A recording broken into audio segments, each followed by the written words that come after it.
వందల వేల సంవత్సరాలు శ్రీ గురుభ్యో నమ మహాగణాధిపతయే నమ మమ భక్తే సరస్వతి తిష్టతు.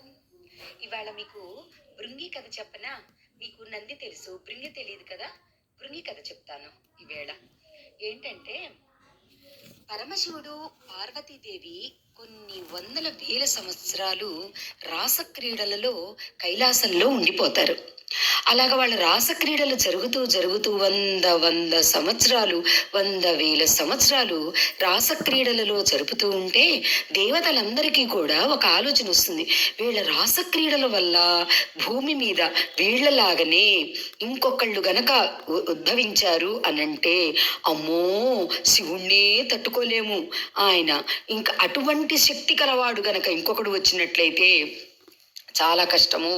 అమ్మ అయ్యా వీళ్ళు ఇద్దరి యొక్క శక్తిని భూమి ముయ్యలేదు అని చెప్పేసి దేవతలందరూ కూడా ఈ వీళ్ళ దగ్గరికి వెళతారు. శివపార్వతుల దగ్గరికి వెళ్ళి, అయ్యా మీరు మీ యొక్క తేజస్సుని అమ్మకు ఇవ్వద్దు, మీ యొక్క తేజస్సుని స్ఖలనం చేసి భూదేవికి ఇవ్వండి అని అంటాడు. అదెందుకు అలాగా అని అడుగుతారు. భరించలేదు భూమి శక్తి, ఈ యొక్క సృష్టి ఇంకొక శివుణ్ణి భరించలేదు కాబట్టి, ఒక శక్తినే భరించలేదు, అమ్మ అయ్య ఇద్దరు కలిపి వచ్చే శక్తి అసలు భరించలేదు అని అనుకుని దేవతలందరూ కూడా ఏం చేస్తారు అని అంటే, పరమశివుణ్ణి ప్రార్థించి నీ యొక్క శక్తిని తేజస్సుని భూమికి వదిలేసేయి, భూమికి తప్ప మరి ఇంకా ఎవ్వరు కూడా భరించలేరు అని చెప్తారు. సరే, పరమేశ్వరుడు ఏం చేస్తాడంటే భూమి మీదకి తన యొక్క తేజస్సుని వదిలేస్తాడు. భూమి తట్టుకోలేక నా వల్ల కాదు, నేను వదిలేస్తున్నాను, నేను తట్టుకోలేకపోతున్నాను ఈ వేడిని అని చెప్పి వదిలేపోతుంటే, అలా కాదు ఉండు అని చెప్పి అగ్నిదేవుణ్ణి పిలుస్తారు. అగ్నిదేవుణ్ణి పిలిచి, భూమి తట్టుకోలేకపోతున్నది వేడి, ఈ వేడికి వేడే సరిపోతుంది అని అగ్నిదేవుణ్ణి ప్రార్థిస్తారు. అప్పుడు అగ్నిదేవుడు ఆ యొక్క తేజస్సుని స్వీకరించి అతను కూడా తట్టుకోలేక రెండు కాంతులని వదిలిపెట్టేస్తాడనమాట. కొంచెమన్నా వేడి తగ్గుతుందేమో అని. ఆ రెండు కాంతులు కూడా ఒక పెద్ద కొండ మీద పడతాయి. ఆ కొండకి ఒకవైపున ఒక బొట్టు పడుతుంది. ఆ శివుని యొక్క తేజస్సు భూదేవికి వచ్చి, భూదేవి నుంచి అగ్నిదేవుడికి వెళ్ళి, అగ్నిదేవుడు కూడా భరించలేకపోయేసరికల్లా భూమి మీదకి 2 బొట్లు వదిలేసరికల్లా ఆ 2 బొట్లు కూడా అటుపక్క నోటి ఇటుపక్క నోటి పడుతుంది. అది భూమి మీదకి పరమాత్ముడి నుంచి వచ్చింది కాబట్టి భృంగి అని దానికి భృంగి అని పేరు పెడతారు. ఇంకొక దాని వైపున ఉద్భవించిన ఆకారానికి మహాకాళి అని పేరు పెడతారు. మహాకాళి అంటే స్త్రీ కాదు, పురుషుడే. ఇప్పుడు తెలిసింది కదా మనకి, మహాకాళి అంటే స్త్రీ కాదు, పురుషుడే. ఈ యొక్క శివుని యొక్క తేజస్సు ద్వారా ఒక కొండ మీద ఇటుపక్క అటుపక్క 2 బొట్లుగా పడితే తేజస్సు ఒక వైపు నుంచి వచ్చిన ఆకారానికి భృంగి అని, ఇంకొక వైపు నుంచి వచ్చిన ఆకారానికి మహాకాళి అని పేర్లు పెడతారు. అటువంటిగా వచ్చిన పరమేశ్వరుడి మీద అతి ప్రేమగా ఉంటాడు ఈ భృంగి. ఎంతటి ప్రేమ అంటే, పరమేశ్వరుడంటే కైలాసానికి వెళ్ళి ప్రదక్షిణం చెయ్యాలి అంటే అమ్మ లేని టైంలో, పార్వతీదేవి లేని టైంలో చూసుకొని పరమేశ్వరుడికి ప్రదక్షిణం చేసి అర్ఘ్యపాదాదులిచ్చి షోడశోపచార పూజ చేసి హారతులిచ్చి నైవేద్యం పెట్టి వచ్చేస్తూ ఉంటాడు తన కొండ మీదకు. ఎక్కడైతే ఉద్భవించాడో అక్కడికి వస్తూ ఉంటాడు భృంగి. చూస్తుంది పార్వతీదేవి భలే బాధపడుతుంది. అదేంటి, నాకెందుకు చేయడు భృంగి? పక్కనే ఉన్నా సరే నన్ను వదిలేసి నన్ను చూడనట్టుగా వెళ్ళిపోతాడు ఎందుకు?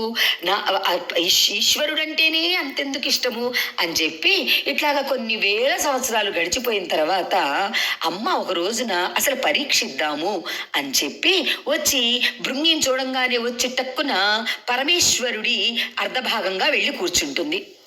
వచ్చి చూస్తాడు, అమ్మ కనిపిస్తుంది. ఎలా పెట్టాలి? శిరస్సు ఉంచి నమస్కరిద్దాము అనంటేనేమో ఎడమ వైపున అమ్మ కాలుంది. పోనీ శిరస్సుకు నమస్కరించుదాము అనంటేనేమో అయ్య కన్ను భాగంలో సగము కన్నుగా అమ్మ ఉంది. సమస్తము సమమైనప్పుడు నేను శివుడికి ఒక్కడికి ఎలా చెయ్యగలను? ఇద్దరు ఏకమైపోయారు అని ఆలోచిస్తాడు. ఆలోచించి ఈ భృంగి ఒక తూనీగలాగా తయారవుతాడు. ఆకారాన్ని తూనీగలాగా మార్చుకొని పరమశివుడికి పరమేశ్వరికి మధ్య సన్న బెజ్జం పెట్టి తలలో నుంచి ఒక్క పరమశివుడికి మాత్రమే ప్రదక్షిణం చేసి మళ్ళీ భూమి మీదకొచ్చి అయ్య ముందల నిలబడతాడు. ఇక పార్వతీదేవికి కోపం వచ్చేసిందనమాట. భృంగి, నువ్వు కాళ్ళతోటి గనక ప్రదక్షిణం చేసినట్లయితే నాకు కూడా చెయ్యాల్సి వస్తుందని నువ్వు తునీగలాగా మారి నువ్వు ఇట్లాగా ప్రదక్షిణం చేశావు కాబట్టి భృంగి అంటారు అనమాట. తూనిగిని కూడా సాంస్క్రిట్లో భృంగి అంటారు. నువ్వు ఇట్లా చేశావు కాబట్టి నీ 2 కాళ్ళని నేను తీసేస్తున్నాను అని చెప్పి భృంగికి ఉన్న 2 కాళ్ళని తీసేసింది అమ్మ. ఇక ఎమ్మటే మరి పరమశివుడికి అంత ప్రియమైన భక్తుడు భృంగి ఎలా చెప్తే అలా వింటాడు ఈశ్వరుడు. అంతటి ప్రేమ అన్నమాట ఈశ్వరుడికి. అమ్మ తీసేసిన కాళ్ళని ఇవ్వటం అమ్మని ధిక్కరించినట్లే. అందుకని అనుకుంటాడు 3వ కాలు ఇద్దాము అని చెప్పుకొని 3వ కాలు ఇస్తాడు. 2 కాళ్ళు ఇవ్వకుండా 1 కాలు 3వ కాలు ఇస్తాడనమాట. ఇంకా 3వ కాలుతోటే భృంగి తను నివాసం జరుగుతూ ఉంటుంది. ఇలాగా భృంగి యొక్క చరిత్రని, భృంగి ఎటువంటి భక్తుడో తెలుసా అండి?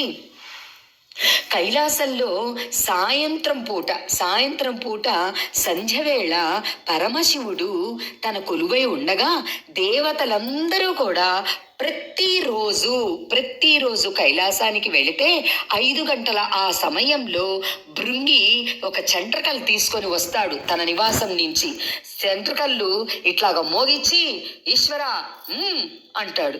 ఈశ్వరా అనంగానే ఈశ్వరుడు నాట్యం చెయ్యాలి. నాట్యం చేసి చేసి చేసి చేసి అలసిపోయేటానికి కానీ భృంగి చెప్తే తప్ప ఈశ్వరుడు నాట్యం ఆపకూడదు. అంతటి ప్రియ భక్తుడు భృంగి ఎలా చెప్తే అలాగా చేసేవాడు.